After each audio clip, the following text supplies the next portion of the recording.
Почитувани добровечер. Вечерва во емисијата Став гостува градоначалникот Максим Димитриевски. Господине Димитриевски, добровечер и добре дојдовте во студиото на Телевизија Плюс.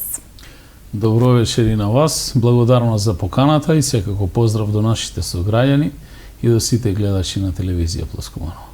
Со задоцнување од еден месец започна новата учебна година. На подрачјето на Куманово речиси сите училишта во урбаната средина наставата ќе ја спроведуваат онлайн, освен учениците од прво, второ и трето одделение. За разлика од нив, во руралните средини комисијата дозволи настава со физичко присуство на учениците. Господин Димитриевски, сметате ли дека и дел од централните училишта можеби има услови, ги исполнува условите за изведување на настава со физичко присуство, бидејќи има дел од училиштата кои што стварно се со мал број на ученици? Па многу комплексен проблем реализираме и образовен процес во ковид криза и во кој што општината всушност директно не е вклучена, туку ресорното Министерство за образование и наука го менаџира целиот процес врз база на заклучоците на Комисијата за здравство и одлука на влада, и ние сме ставени како општина во подредена состојба, едноставно да постапуваме согласно насоките. Јас лично сметам дека одредени училишта исполнуваат поголеми услови за одржување на физичка настава. Ние направивме одредена интерна анкета во училиштата, кај што побаравме сондажи и мислење од родителите кои што превземаат ризик и сметаат дека децата треба да одат физички да присуствуваат на наставата. Јас како родител и како градоначалник истото го сметам, но сепак Комисијата за здравство и надлежните органи, повисоки државни органи, сметаат поинаку, дадоа решение, донесоа одлука да се одвива наставата само во средините каде што има помал број на ученици во паралелки, додека урбаните училишта, училиштата на територија на градот, беа иземени од таа одлука. Жалам искрено за тоа, бидејќи сметам дека посоодветно е физичкото присуство од онлайн наставата, која што е во одредени моменти и сериозен проблем, бидејќи се наоѓаме во состојба каква што сме, социоекономска, техничките можности во однос на училиштата се опремени со интернет, не поседуваат сите училишта соодветна техничка опрема, лаптопови кои што ја поддржуваат платформата, а од друга страна и самите деца, учениците не поседуваат таква опрема. Тргнувајќи од мене, 3 ученици дома, на еден лаптоп го шеруваат помеѓу себе и нормално моравме да набавиме уште еден лаптоп, но има семејства кои што за жал не може да си го приуштат тоа. И сметам дека добро е државата да изнајде начин и средства, ако веќе оди на ваква опција, да обезбеди дополнителна опрема слободно, значи да набават граѓаните. Не да се повикуваме на денот кога ќе бидат деновите без ДДВ за да набават, бидејќи луѓето ги немаат тие средства. Дали државата и училиштата во Куманово се подготвени за целосна онлайн настава? Изминативе денови бевме сведоци дека постојано паѓаше системот и учениците всушност не можеа ниту да се приклучат на националната платформа за далечинско учење. Сметате ли дека овој проблем ќе се надмине? Ние како локална самоуправа, заедно со менаџерските тимови во училиштата, пристапивме со интернет оператори и обезбедивме квалитетна оптичка интернет конекција во најголем дел од училиштата, кај што постои можност во урбаните, па и во најголем дел од руралните средина. Има дополнително рурални средини каде што нема оптичка конекција, но е обезбеден интернет, бидејќи таа платформа ќе поддржува помал број на ученици, но по однос на платформата и нејзината функционалност, сето тоа е под надлежност на ресорното министерство, како и нејзиното менаџирање, така и управување. Знаеме дека беше проблем, се направи обид за прв пат, потоа вториот пат беше делумно успешно, се надевам дека ќе функционира и очекувам дека државните надлежни органи ќе го отклонат тој недостаток во системот, за да можат учениците да отпочнат со онлайн настава. Се поставува прашањето колку самата онлайн настава ќе биде успешна за самите ученици, бидејќи сведоци сме како родители како истата се одвива. Имате професори со посериозен пристап, Имате професори со помалку сериозен пристап. Од друга страна, вниманието на ученикот со физичко присуство пардон, е едно, додека онлайн наставата е нешто друго. Професорот нема можност да ги следи во целост сите присутни ученици на онлайн наставата. Градинките веќе се отворија. Во Куманово веќе имаше еден позитивен случај на COVID-19. Стравувате ли дека може да дојде до ширење на коронавирусот во Куманово, бидејќи настава со физичко присуство ќе следат оние најмалите, мислам за во училиштата, најмалите деца кои што реално не знаат ни да одржуваат дистанца, ниту пак правилно да носат маска. Какви се вашите очекувања за понатаму и дали како општина обезбедивте доволно средства за дезинфекција на раце и површини во училиштата? Ковид кризата е реалност. Кој и да влезе во постапка и размислување дека ковид како вирус не постои, греши. Тоа најдобро го знаат оние кои што поминаа низ фаза на лекување.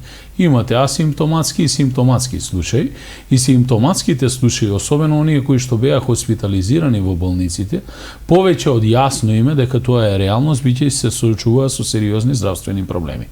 Од каде потекнува, тоа е глобално прашање и немаме одговор на тоа, барем ние во локалните самоуправи, но ние мора да се научиме да живееме во ковид криза, да функционираме секојдневно. Мора да се работи, функционира, едуцира и секако оној кој што работи има потреба и од згрижување на своите деца како би можел да го посетува своето работно место, и за тоа служат детските градинки. Детските градинки беа исто така во координација со ресорното министерство, бидејќи во овој случај имате малку влегување во надлежност од страна на централна власт на локално ниво, бидејќи се прескукнуваат локалните власти во делот на изјаснување по однос на критериумите, но тоа е разбирливо и прифатливо со оглед на состојбата во која што се наоѓаме, бидејќи сите работи треба да се координираат од еден центар.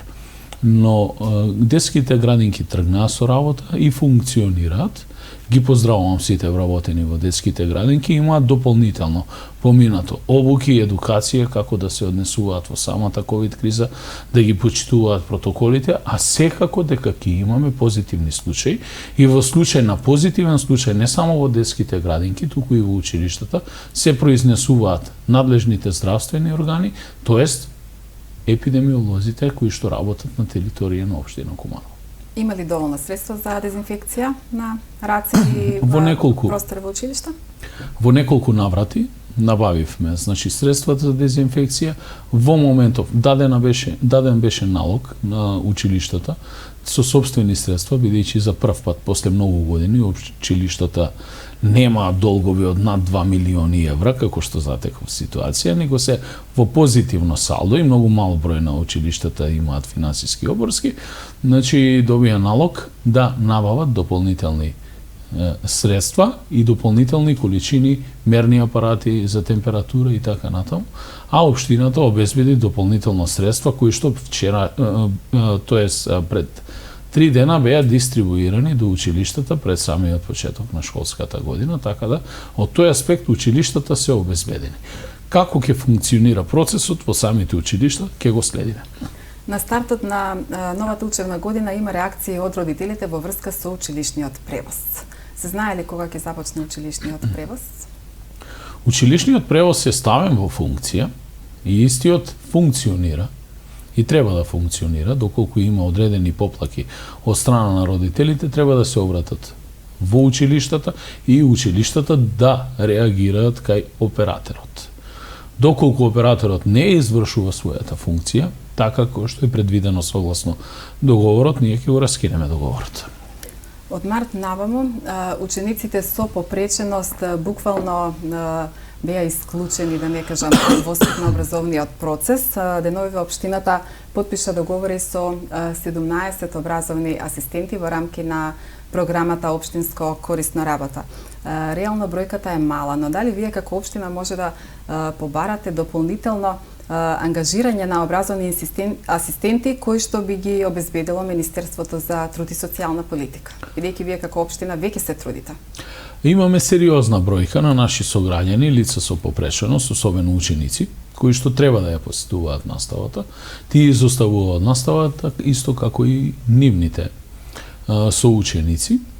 Реалност е дека во Куманово имаме голем број на случаи и јас искрено сочувствувам со тие семејства, бидејќи тоа се навистина тешки околности и услови во кои што самите семејства се соочуваат со реалноста на тие проблеми. Но битно е овие деца да имаат одредена инклузија и да учествуваат во воспитно-образовниот процес. Врз база на тоа, отпочнавме проект преку UNDP, кој што на почеток беше финансиран од страна на UNDP, сега се финансира, дел од средствата се обезбедуваат од општина Куманово. Ангажираме 17 асистенти, а дополнително еве вчера, значи уште 10 асистенти ангажиравме за децата од ромската етничка заедница, но тоа е мала бројка, имаме поголем случај на вакви наши сограѓани и дечиња кои што треба да изнајдеме начини. Јас затоа апелирав до ресорното Министерство за труд и социјална политика, кој што е најголемиот буџетски корисник во државата, да обезбеди посериозни средства за да се поддржат ваквите проекти, или пак во спротивно државата да изнајде форма да ги децентрализира финансиските средства, да ги преусмери на локалната самоуправа, како би можеле да реализираме вакви проекти во поголем број. Бидејќи во моментов се случува на мене како градоначалник да ми се јавуваат граѓаните и да ми бараат, значи, асистент за работа на неговото дете, а јас немам можности да го обезбедам тоа, бидејќи финансиски буџетот на општина Куманово не го дозволува тоа. Ако веќе имаме делегирана надлежност во делот на социјалната заштита, тогаш треба да имаме и делегирање на финансиски средства од страна на државата, кои што во моментов ги најаваме. Но очекувам поголемо ниво на фискална децентрализација и дека тоа во следниот период ќе се надмине. По 7 месеци од ковид кризата, според вас како државата се справува со пандемијата, но и Куманово? Па, оценката од 1 до 5. Знаат граѓаните дека јас секогаш сум директен и отворен. Ако ја ценам ковид кризата и како се справуваме со неја, од 1 до 5 јас ќе дадам 2,5. Зошто? Сметам дека самата ковид криза се превенира на војнички начин, со војнички пристап.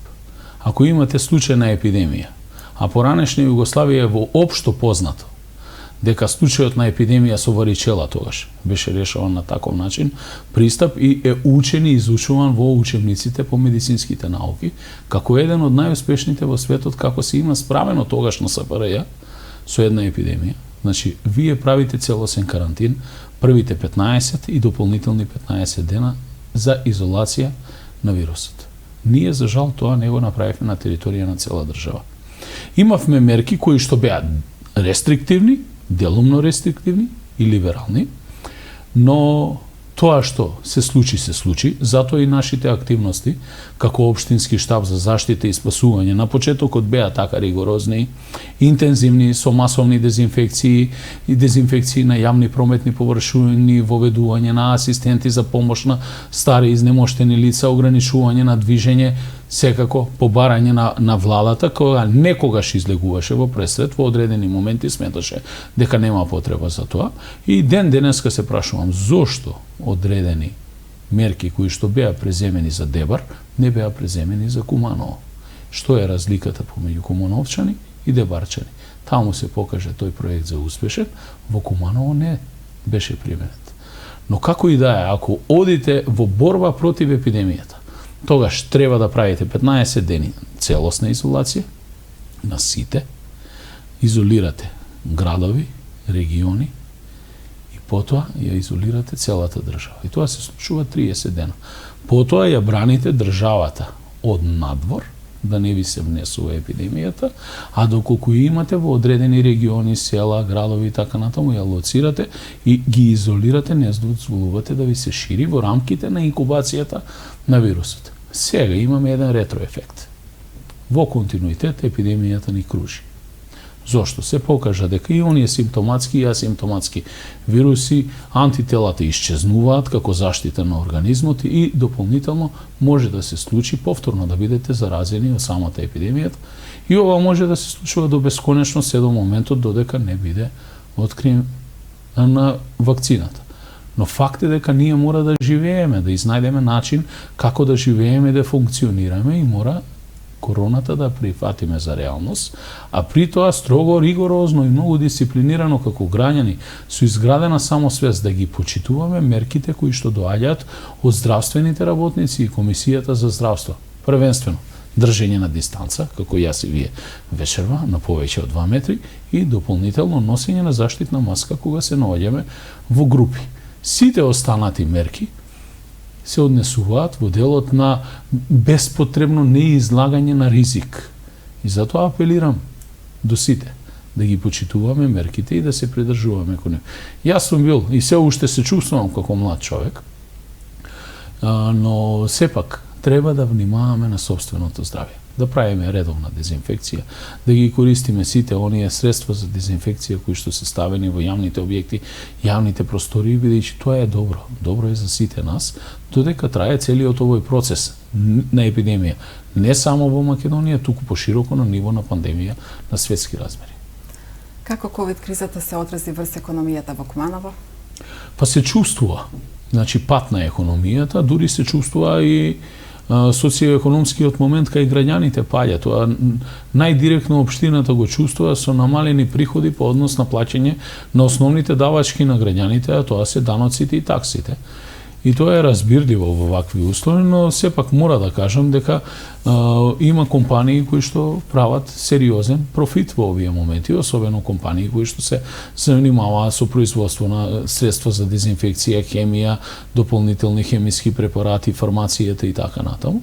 И имаме ние 2 фабрики во Куманово кои што се занимаваат со тој бизнис, произведуваат средства за дезинфекција, дополнителни апарати и знам дека имаат драстично покачен промет, но по однос на останатото стопанство се чувствува, значи дека влијае целокупната состојба на социјоекономскиот момент и економијата за жал е во пат. Мора да се изнајде начин и владата се обидува да изнајде начин со одредени социјоекономски мерки кај што во неколку наврати не само на фирмите, кај што понуди одредени кредитни решенија, кај што сметам дека за Куманово може да се даде многу повеќе и не е направено доволно.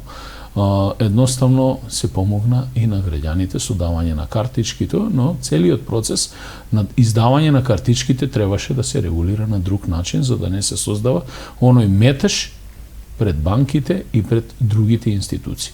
Сега сме во светот на технологијата, сите средства можат да бидат уплатени на сметка и онлайн, да ги видиме на сметка и да ги реализираме. Доколку сакаме да ги извлечеме и вредносните ваучери и други, мора да се утврдат одредени постапки пред да се повлече одреден потек со кој што сакате да помогнете, треба неколку пати претходно да биде осмислено како тоа ќе се резултира во пракса. Еве го гледаме резултатот дека пред банките и пред таквите финансиски институции имаме невиден метеж и на тој начин всушност ние дополнително ја стимулираме короната да се шири, бидејќи граѓаните што по однос на лошото информирање во јавноста, особено лажното информирање на социјалните мрежи, многумина од нив не веруваат дека постои короната.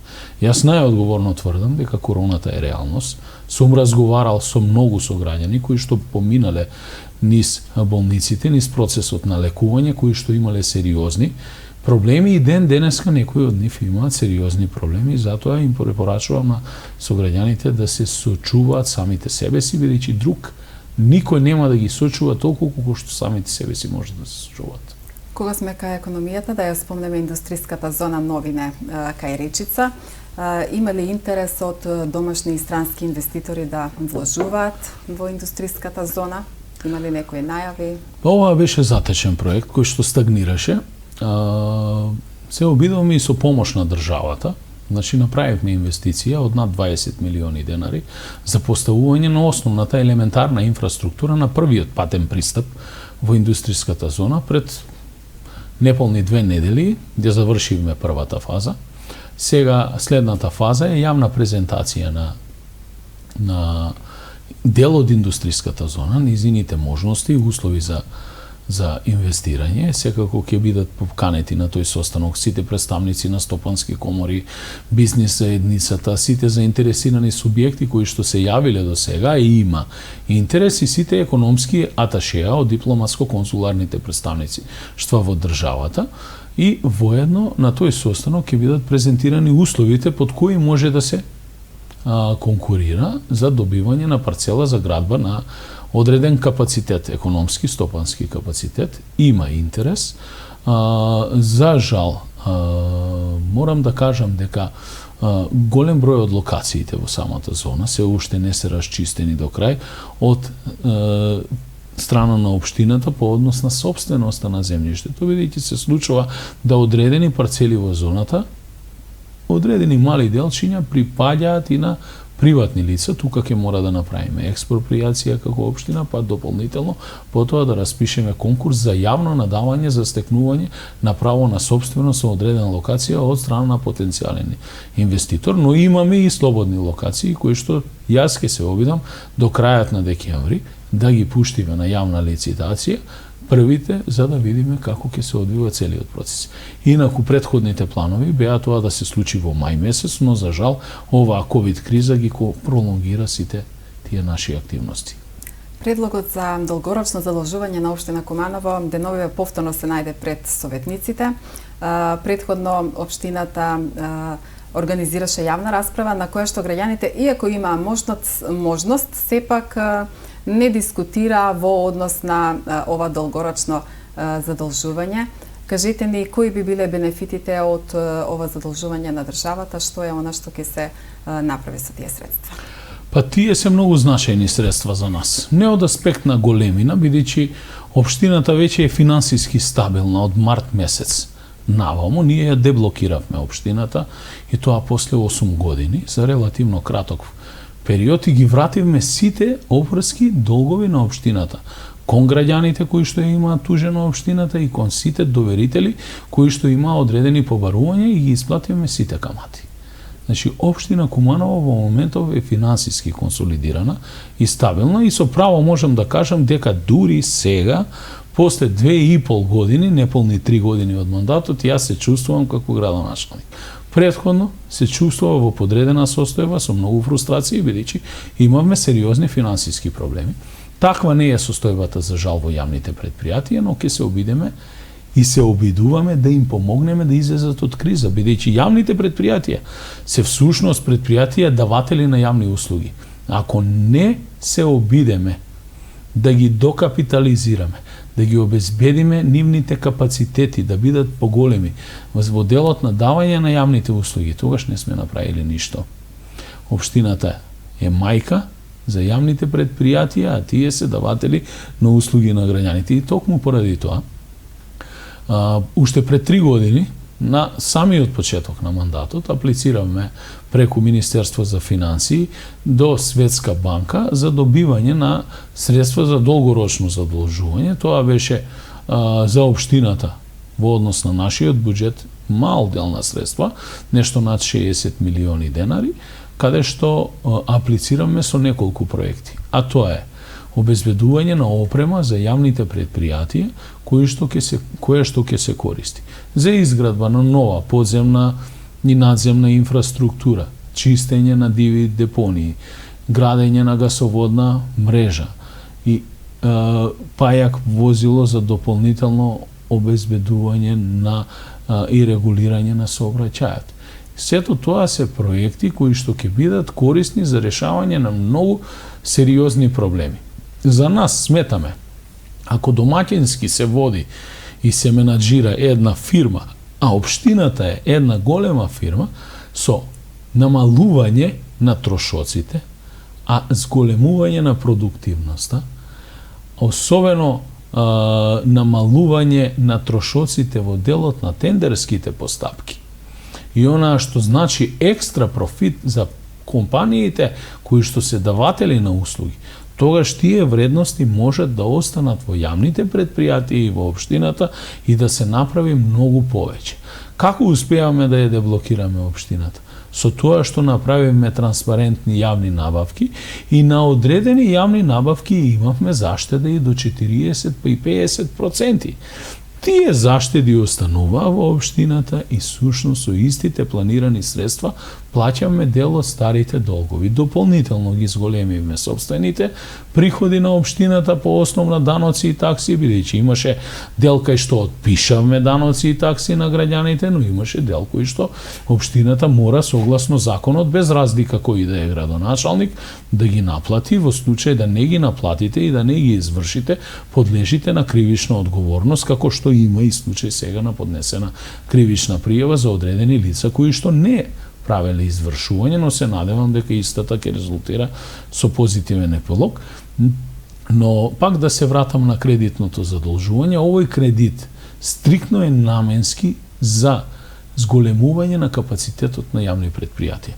Јавно предпријатие Чистота и зеленило треба да обезбеди еден автосмеќар, еден ровокопач со кој што ќе се чистат дивите депонии, речното корито и да обезбеди 3 камиони за зимско одржување. Значи, јавното предпријатие ние повеќе нема од следната година да тендерираме 8 милиони денари за зимско одржување на годишно ниво, туку половина од тие средства најмалку ќе ги даваме на јавното предпријатие кое што ќе дава услуга на општина. На тој начин се капитализира јавното предпријатие, а се прават заштеди во општинскиот буџет. Дополнително, јавното предпријатие Водовод недозволиво е со една машина да се менажира и сервисира цел град. Ние очекуваме од тоа јавно предпријатие да направи капацитетност да може да гради нови водоводни линии, нова подземна инфраструктура, канализација и така натаму, атмосферска фекална, со што да ја гради. Мораат да имаат опрема.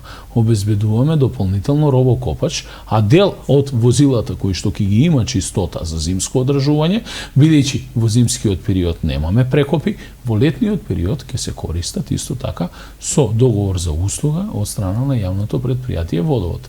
Дополнително, јавно предпријатие Куманово газ, кое што е едно од двете постоечки во државата.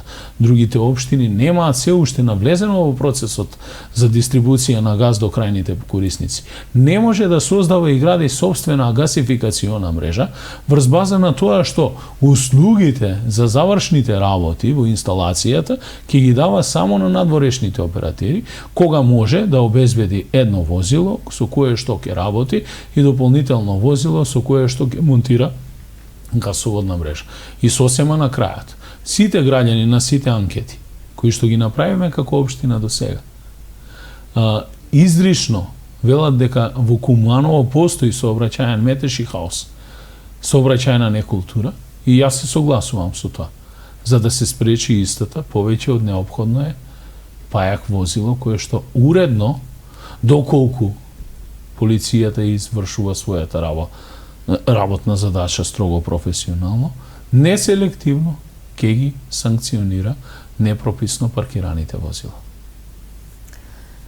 Ги користеше ли општина Куманово изминатиот период доволно средствата од европските фондови? Имаше ли доволно стручен кадар за аплицирање со проекти или можеби општината малку затаи на тоа поле? Знаеме дека многу училишта аплицираат оделно и врз основа на тие добиени средства прават нели некои реконструкции и обнова на училници, на било што во училиштето. Јас ќе ви кажам, кога беа представниците од Европска унија во Куманово, дури и јас бев изненаден, Куманово беше посочено како лидер во државата по број на реализирани проекти со Европската унија. Но, за жал, ние во државата се уште немаме сериозни програми на Европската унија за големи инвестиции во делот на инфраструктурата. Ако се сеќавате, тука беше проектот за реконструкција на канализациона мрежа во износ од 5 милиони евра, кој што јас го наследив од мојот претходник, а претходно како председател на Совет го поддржав и го гласав, и се направија некаде канализациони мрежи на повеќе од 130 локации во градот. Таа е една од посериозните финансиски поддршки кои што Европска унија воопшто ги има дадено во градот. Дополнително, значи, ИПАРТ 1 проектот беше затворен, сега го чекаме ИПАРТ 2 проектот. Дополнително се работат меки проекти кои што или проекти со помал износ, кај што не се работи директно на инфраструктура, туку се работи за Еразмус плюс проекти во делот на образованието или пак санација на одредени градежни работи, но тоа се мали и ситни проекти кои што училиштата и институциите каде што основаче општината директно учествуваат и ние сме горди на сите нив кои што ги реализираат тие проекти. А дополнително општината имаше можност и создаде сериозен тим за европски проекти во рамки на оделението за локален економски развој, луѓе со искуство и луѓе кои што влегува во тимови за да се обучуваат за апликација на проекти за прекугранична соработка.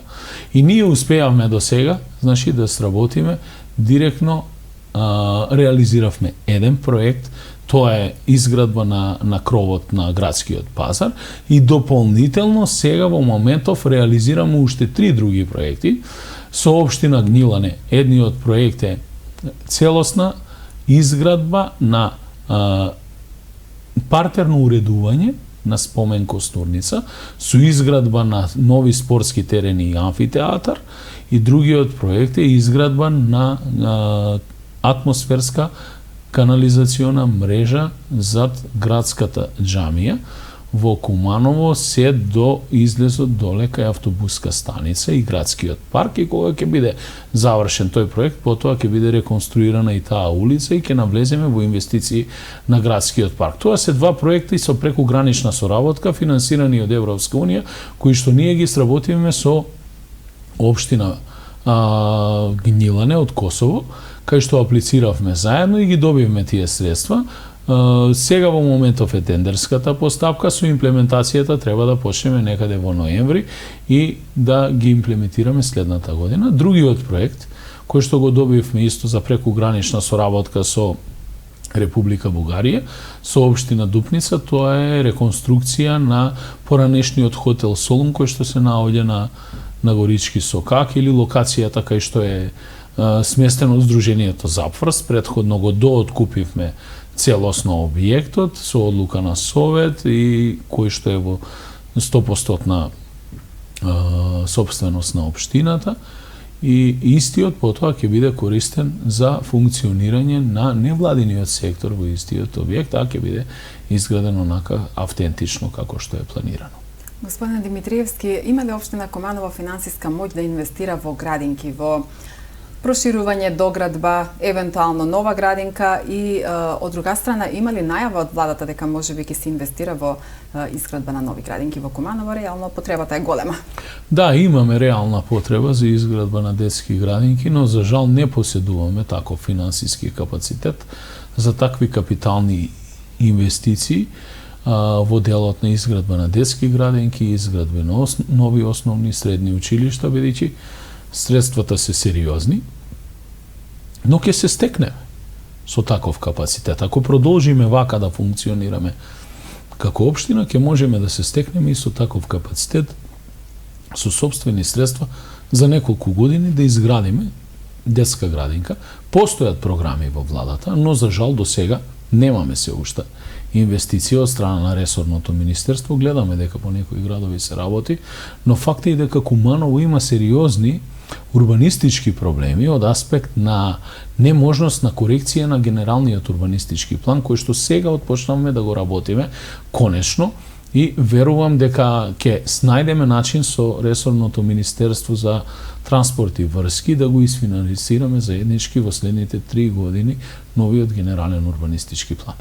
Имаме една локација која што излезе како спорна, тоа е локацијата во на улица Бајрам Шабани, каде што има вцртано дел образование, дел детска градинка, но Министерството за образование не дава да истата парцела биде физички поделена и со тоа нема можност да се изготви дополнително проектот, да се испроектира објектот. Ако се сеќавате, имавме дури и иницијатива со градежниот и архитектонскиот факултет за изведба на идејни решенија на градинката. Ние сме комплетно подготвени, но урбанистичката подлога не дозволува такво нешто. Предходно беше дел од пионерскиот дом преадаптиран во детска градинка и во моментов, значи, се реализираше инвестицијата на доградба на градинката спроти градскиот стадион, каде што општината дополнително обезбеди водоснабдување и гасификација. Веќе се најави реконструкција на игралиштето кај Соколана, партерно уредување.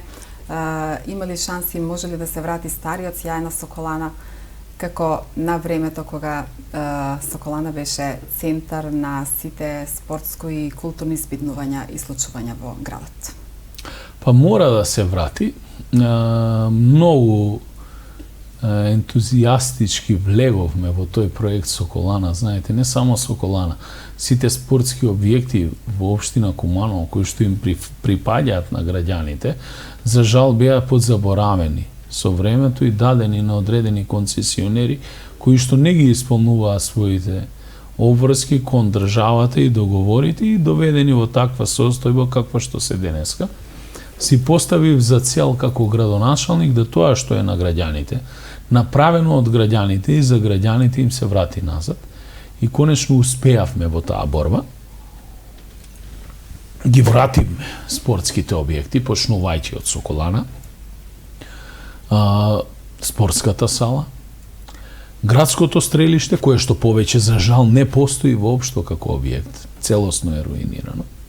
Се обидуваме да ги вратиме назад и фудбалските терени кои што постарите ги знаат како помошното игралиште и игралиштето на ЗИК веднаш до спортската сала.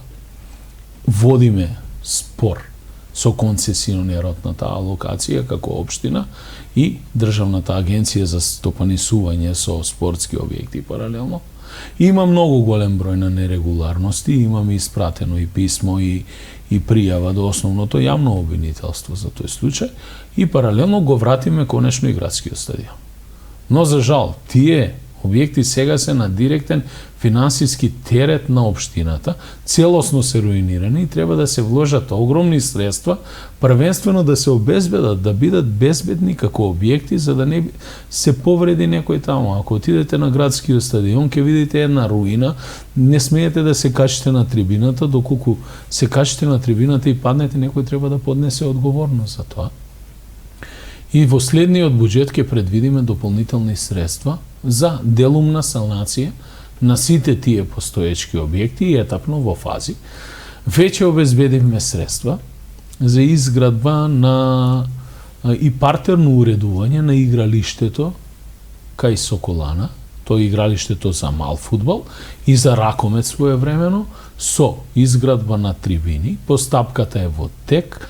Колку што сум информиран од Агенција за млади и спорт, на тендерската постапка се имаат јавено 16 фирми, верувам дека се ќе биде согласно законот, ќе бидеме информирани кој ќе биде избран за изведувач и да пристапи на работите до крајот на оваа година, се надевам, а по однос на инвестициите во спортската сала преку североисточниот плански регион планираме да го демонтираме кровот и да изградиме нов кров првично, да ја заштитиме од поплави, а дополнително да влеземе во буџетот на општина Куманово за следна година да испланираме дополнителни инвестиции за санација на состојбите внатре.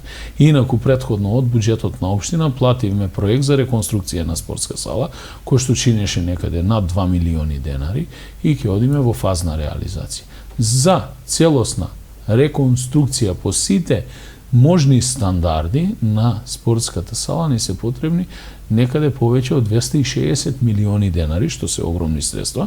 Тука е решавањето и на грејењето, и на ладењето, и на проветрувањето, комплетна замена, значи на фасадата, изработка на нова изолација. Инаку, кога реконструирате нешто старо, исто така чини многу и дури приближно како да градите ново. Една таква спортска сала, според проценки на архитектите, чини некаде од 6 до 7 милиони евра.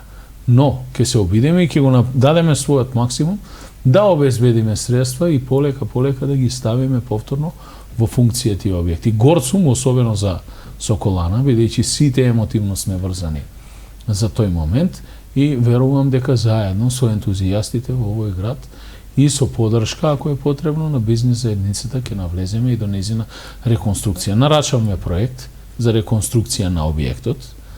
на Соколана го работи нашето јавно предпријатие Куманово план и верувам дека штом ќе го заврши, ќе ја добиеме и предмер пресметката, да можеме во фази да го изведеме и тоа. Господин Димитриевски, веќе е објавено предлог идејно решение за уште еден кружен тек во градот. Постоечкиот веќе кружен тек се покажа како добро сообраќајно решение, барем од моја гледна точка како граѓанин на овој град. За која локација станува збор, објаснете ни за новиот кружен тек и има ли други клучни точки во Куманово каде што би можело сообраќајното решение да биде кружен тек? Па уште кога бев кандидат 2017 година, заедно со кандидатите за советници од СДСМ и коалиционите партнери, тогаш излегов пред граѓаните и реков, јас Куманово не го гледам за 2, 3 или 4 години. Јас го гледам Куманово 2027, 2030 и подолгорочно. И ако сакаме реално сообраќајно решение за Куманово, тогаш ќе мора да пристапиме така како што пристапуваат сите големи мегаполиси, светски центри и сериозни градови, а тоа е раскрсници со кружни токови, такви сообраќајни решенија и ширење на улиците во делот на насочување на сообраќајот и затворање на одредени улици и создавање на пешачки зони. Но тоа е едно долгорочно планирање во рамки на стратегијата за сообраќајно планирање на градот и ние во моментов со изработка на генералниот план на градот ќе работиме и едно такво долгорочно сообраќајно решение, но до тогаш мора да ги решаваме и постоечките состојби, таму кај што имаме можност да реагираме. Го направивме оваа сообраќајно решение на влезот во градот, се покажа многу ефикасно и многу ефективно, без задршка во сообраќајот. Имаме намера во следниот период слично решение на тоа, да го пресликаме на булеварот Октомвриска револуција со Трета Македонска, кај што ќе се обидеме да го вклучиме и да ја вклучиме и улица Моша Пијаде. Тоа идејно решение беше пуштено во јавноста чисто да се добијат сугестии мислено од граѓани. За жал не постои никаква сообраќајна можност да се вклучи и раскрсницата кај Митев мост, но како и да е, во следниот период ќе предвидиме средства и ќе изградиме ист таков, па дури и поубав кружен ток во градот на оваа локација.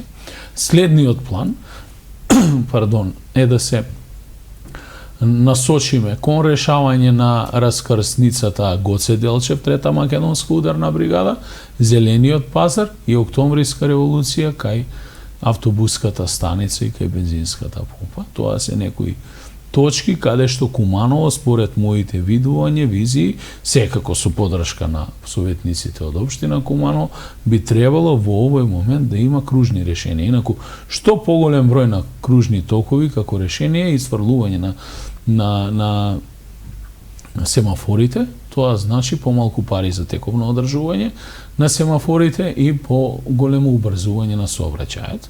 Иако најголемиот проблем за успорување на сообраќајот во централното градско подрачје, големиот број на пешачки премини, бидејќи имаме голема задршка на возилата. Освен за сообраќајниот метеж, граѓаните од време на време имаат забелешка и за хигиената во градот.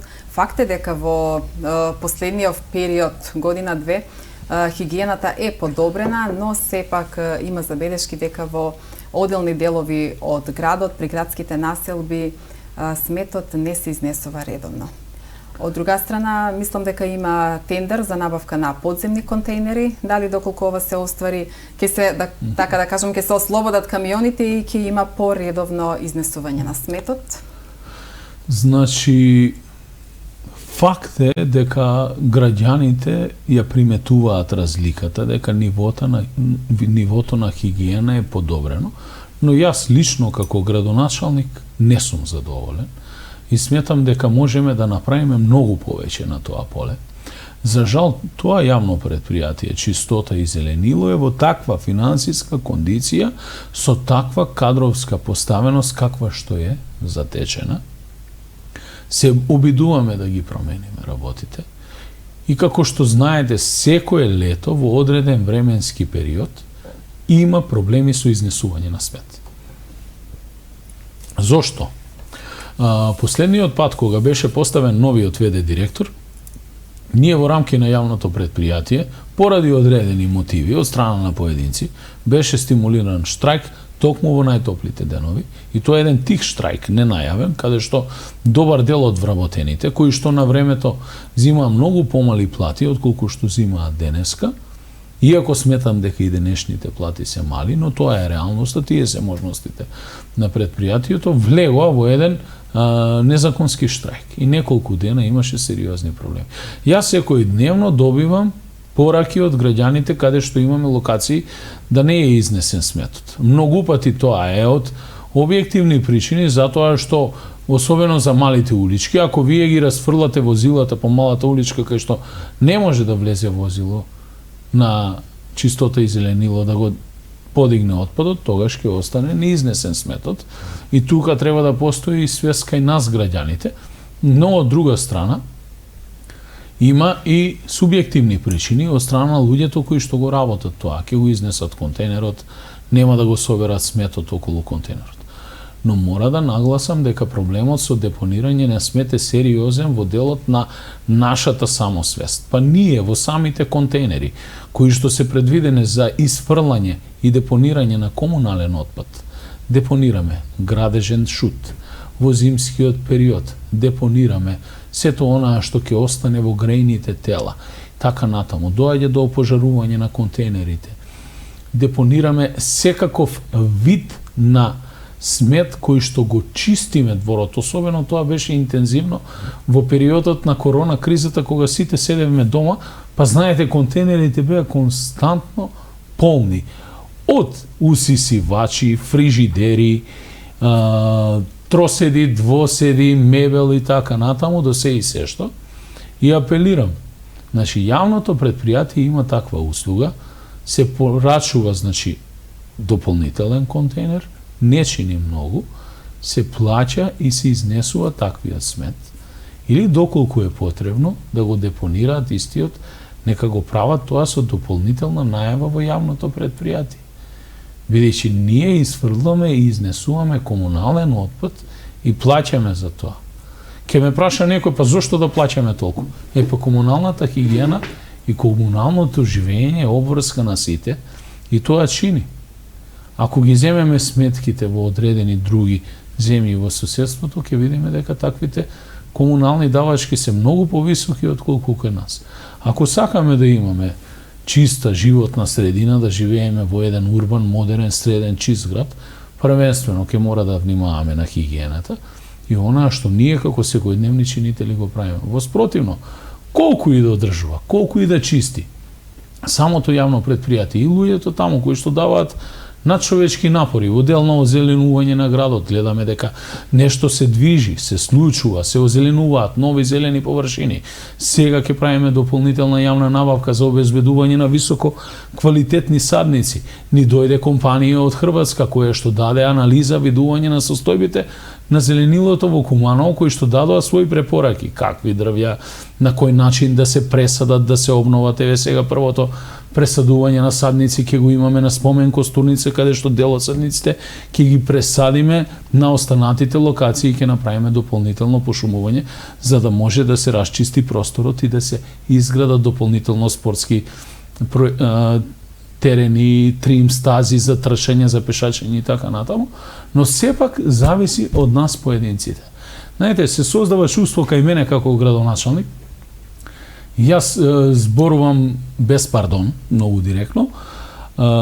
Секој кога ќе се јави да го решава својот проблем лично, тогаш е задоволен.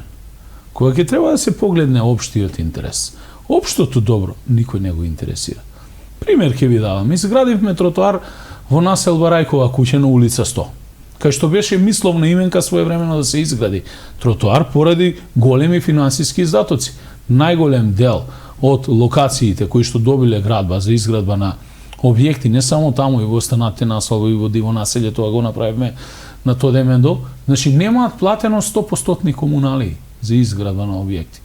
Го изградивме и гледаме шлепери паркирани на самиот тротоар. Јас лично реагирам до МВР Истите реагираат до собствениците на објектите.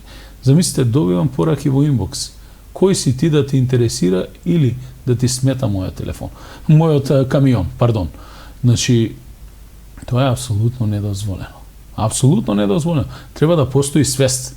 Не се паркира шлеперот во Куманово на влезот во Куманово.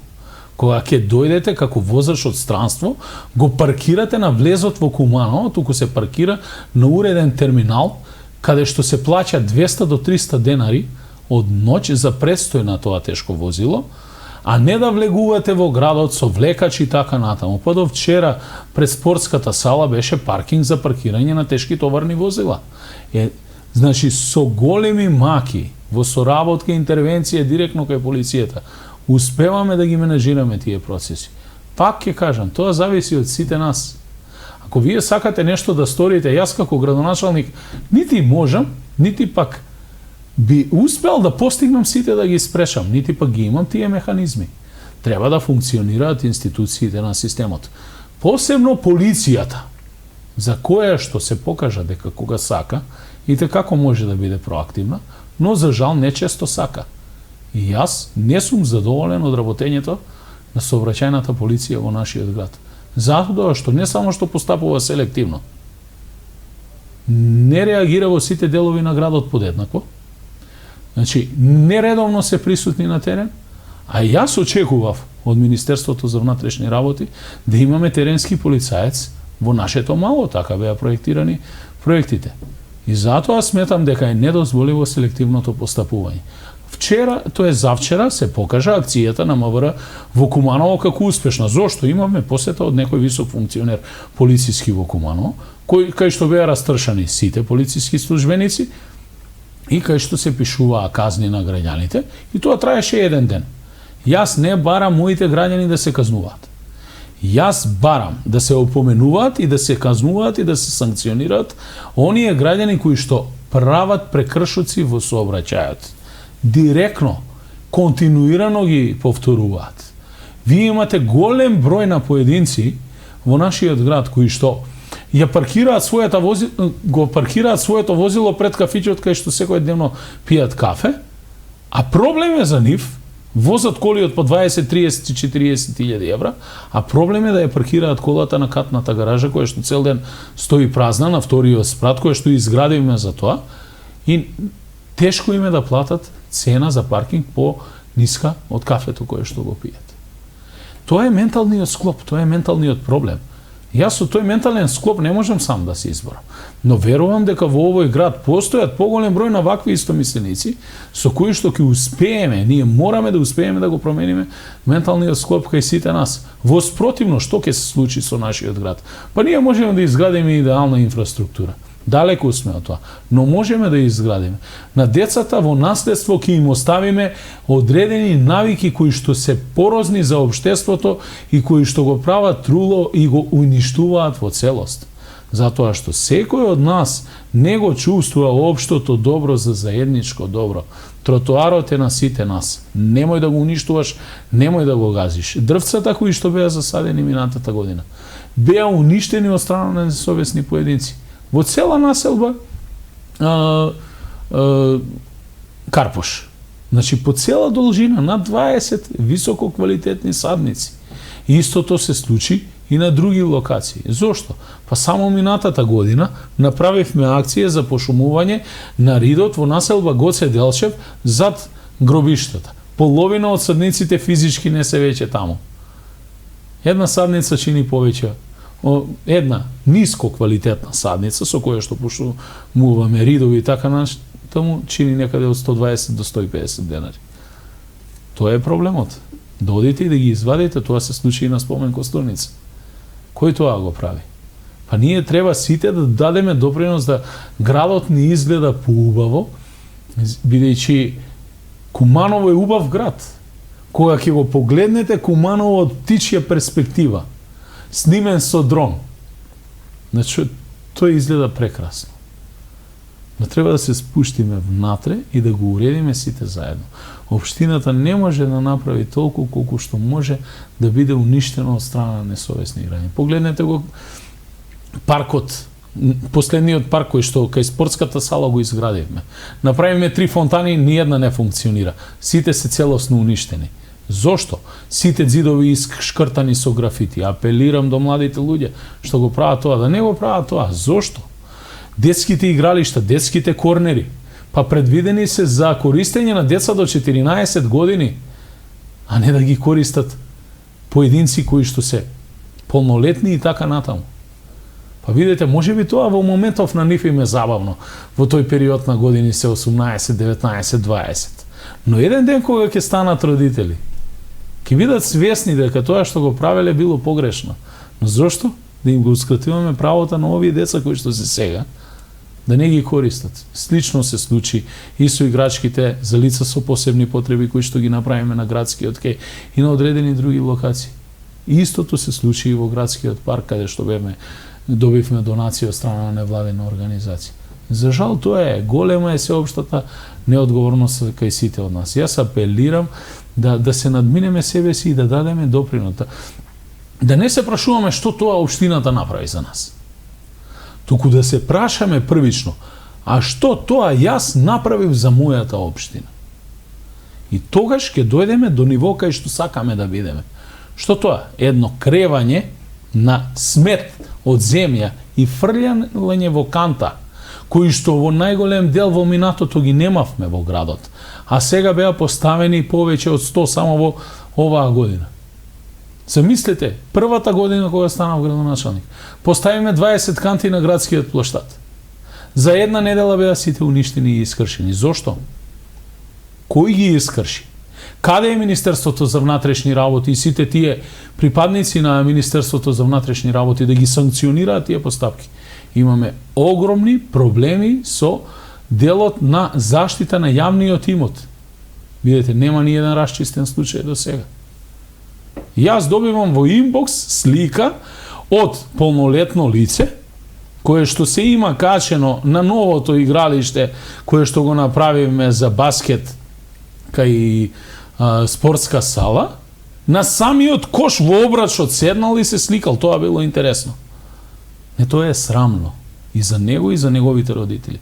Ги видов лично и им укажав. Тоа е уништување на јавен имот. Но замислете, тој обрач има цена на чинење под 200 евра и не може да биде заведена никаква постапка. Господин Димитриевски, кои се идните проекти кои што планирате да ги реализирате до крајот на вашиот прв мандат и процентуално колку од програмата од предвидените проекти до сега се реализирани? Па до сега имаме реализирано од програмата некаде околу 45% во овие 3 години. За жал не очекував таква финансиска кондиција на општината и мораме да враќаме многу долгови. Во теком на 2021 и до крајот на 2020 очекувам сега во месец октомври, тоест најдосна до ноември, да направам ребаланс на буџетот со поддршка на Советот секако, да предвидам дополнителни средства, планирам да ги вложам директно во инфраструктурата. Тука е во план целосна реконструкција на улица 11 октомври, од самиот почеток, од Пожарна, па се до спојот со улица Гоце Делчев, до центарот, делови на реконструкција на постоечката улица Гоце Делчев и доколку успееме да го изреализираме овој кружечен ток кај булеварот Трета МУП Октомвриска, би бил презадоволен. Ке се насочиме и во инвестиција на приградските населби, Карпош, Ајдучка чешма, одредени села, Лопате, Режановци, Љубодрак, Горно Којнаре, Ново село, Уминдол и останатите села.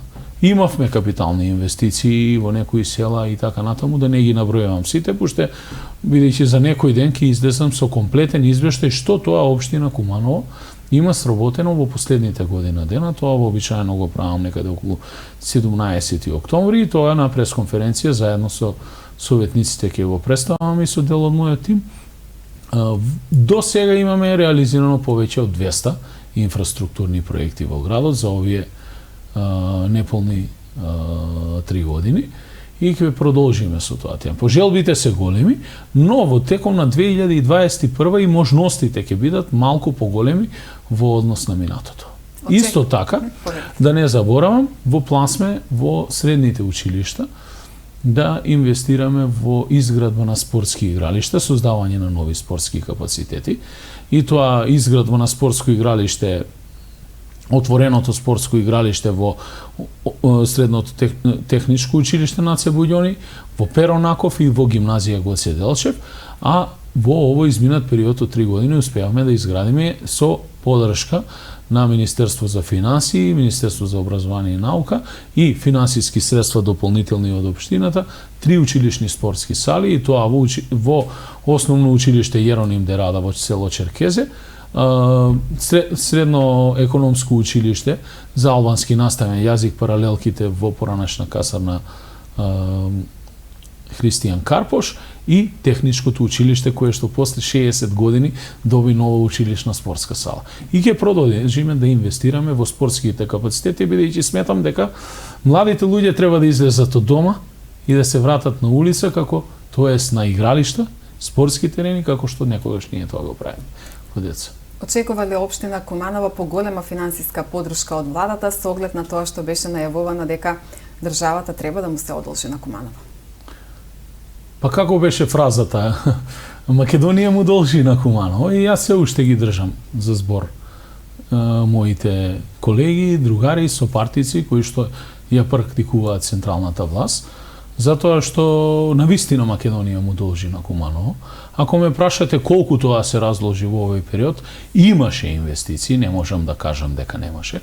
Значи, и средствата во индустријската зона кои што беа дадени, ја се инвестирани таму, она што значи капитална инвестиција за државата, изградба и реконструкција на постоечките регионални патишта во општина Куманово беа реализирани Куманово Свети Николе, Куманово Опае, трасата за Крива Паланка која што се работи, реконструкција на трасата од железничка станица на кај Никуштак и така натаму. Тоа беа се капитални инвестиции на државата, но јас лично очекувам многу повеќе.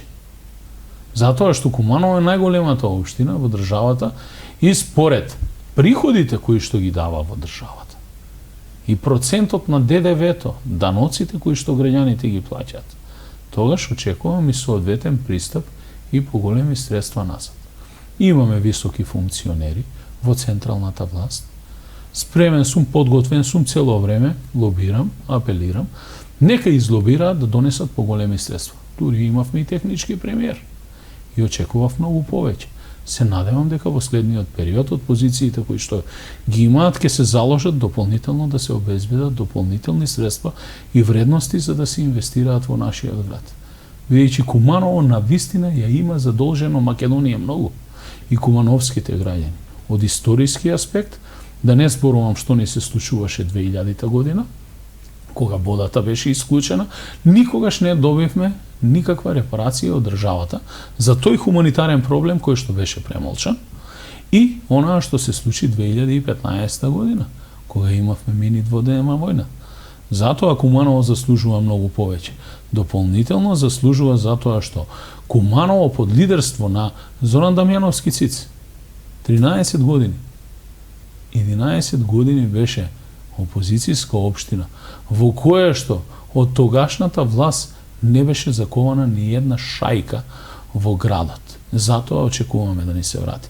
А граѓаните на Куманово дадоа поддршка за промена на таквата власт масовно и затоа очекувам. Видете, јас од позиција на градоначалник, без разлика што доаѓам од редовите на Социјалдемократскиот сојуз, таму сум од 95 година, сепак не смеам да си дозволам да размислувам само партиски, туку првенствено јас сум градоначалник на сите граѓани.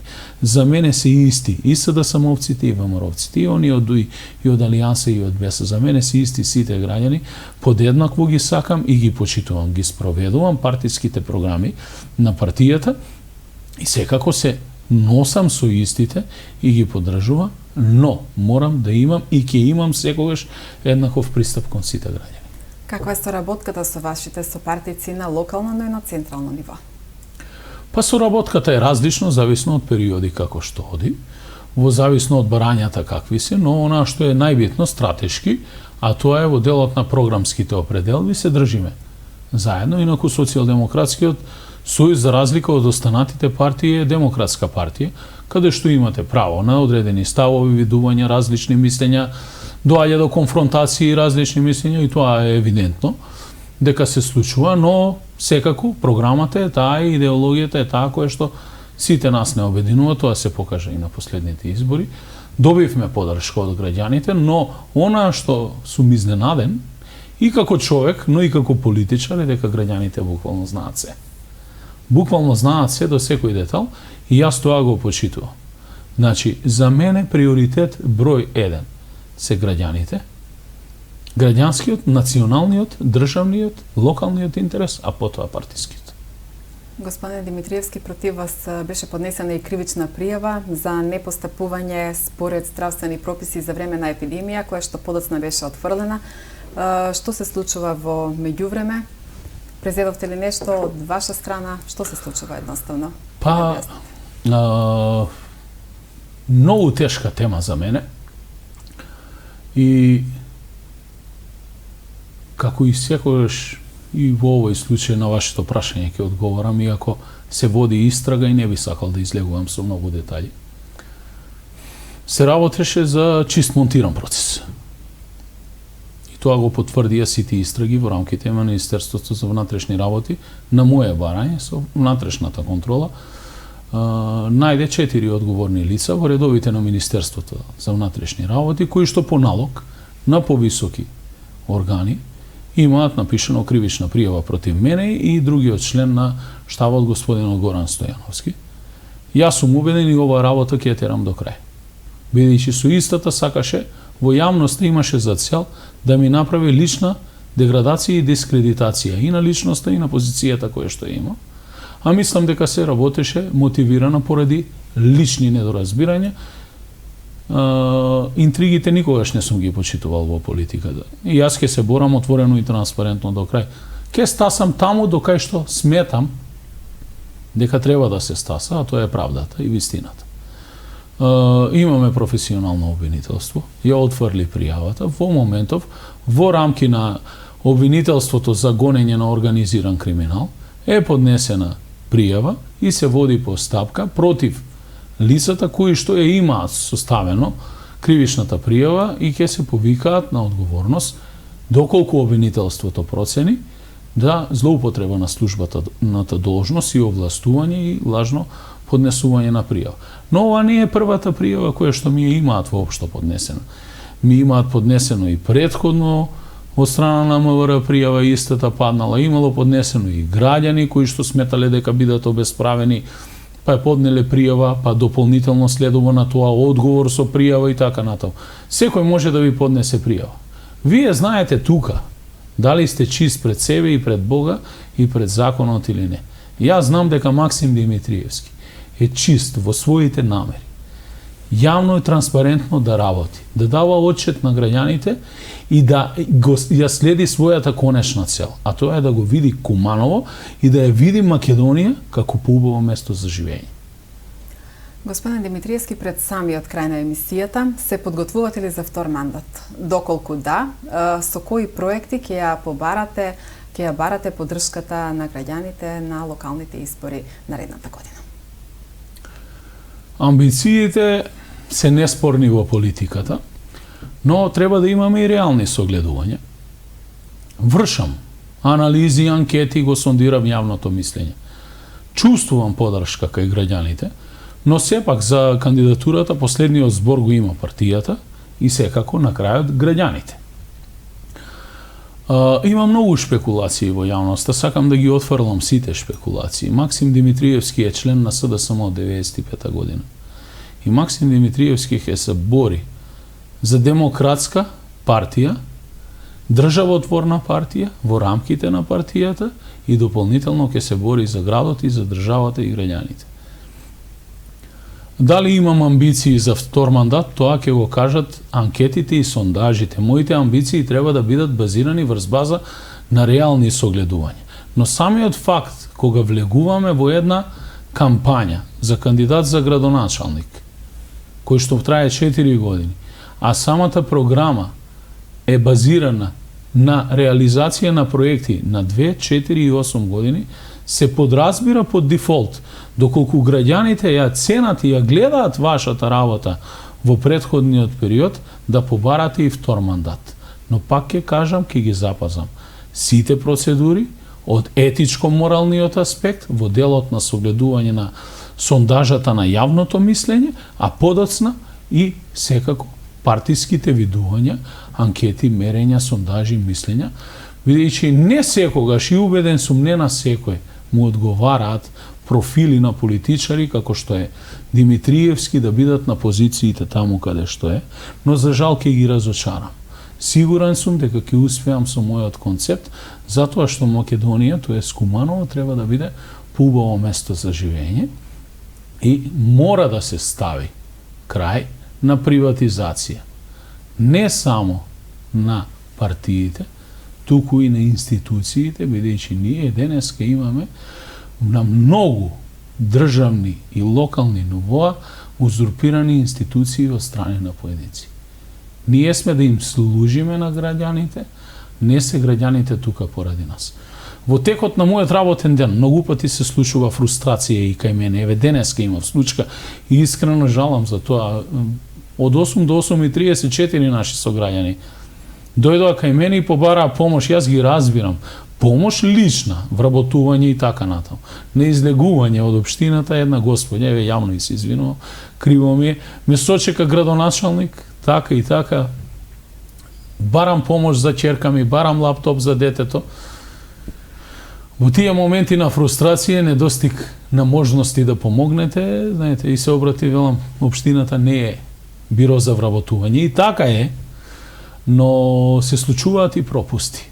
И веројатно во рамките на овој досегашен мандат, и јас имам направено многу пропусти, како и сите ние, и многу решенија кои што сум ги донел, можеби за мнозинството биле користни, но за поединци не биле, како што беше случајот со уривање на монтажните објекти на улица 11 октомври, кај автобуска станица на улицата Гоце Делчев, кај што лично, семејно, има моите решенија погодено одредени поединци. Но сето тоа го правиме од општ интерес за поубав град, за пробивање на улици, создавање на поубави услови за живот и така натаму. И еве, јас лично им се извинувам на сите тие кои што се чувствуваат погодени лично од моите одлуки, можеби некои били и погрешни. На крајот, граѓаните се тие кои што ќе судат. Господин Димитриевски, ви благодарам на гостувањето и останува отворена поканата за ваше следно гостување. Ви благодарам на вас и секогаш ми е чест кога сум тука со вас, бидејќи се чувствувам како дома и вие сте телевизија која што во континуитет ја следи нашата општина и работењето на општинскиот совет и ви благодарам за тоа. Благодарам. Почитувани гледачи, тоа беше се за вечер. Вас се гледаме за 2 недели. Пријатна вечер.